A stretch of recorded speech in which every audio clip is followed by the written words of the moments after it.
Kapatid, may sakit ang kaluluwa mo kapag gusto mong hinihigitan ang iba. Masama ang ugali mo kapag sinisiraan mo pa ang iba para lang umangat ka. Tandaan niyo po, malawak ang dagat. Hindi mo kailangan butasin ang bangka ng ibang tao. Pwede naman po na tayong lahat ay maglayag na malaya at masaya sa dagat. Huwag mong banggain ang bangka ng ibang tao. Hindi mapapabilis ang iyong paglalakbay kung sisiraan mo ang iba. Healthy and holy people are like little children. They are simple, they are humble, and they are always cheerful.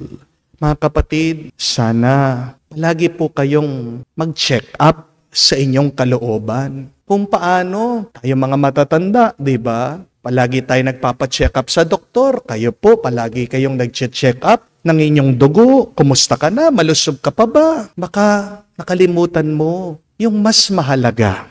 Check up ng iyong pag-uugali at ng iyong kaluluwa. Tanong mo sa iyong sarili, may pride ka ba? Gusto mo bang malamangan ang iba?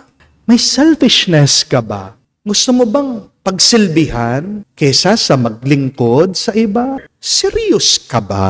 Baka naiirita ka na sa mga bata o baka naghahanap ka palagi ng dahilan para maging masaya. Harinawa, kapag nakita po natin na may problema ang ating isip, puso't kaluluwa, pag nakita mo na toxic ka na, hindi ka na malusog sa iyong kalooban, kapatid, bumalik ka kay Jesus. Makinig ka sa ating Panginoon at Diyos. Naway siyang maglinis sa iyong kaluluwa para mabigyan ka muli ng tuwa at ng kapayapaan. Amen.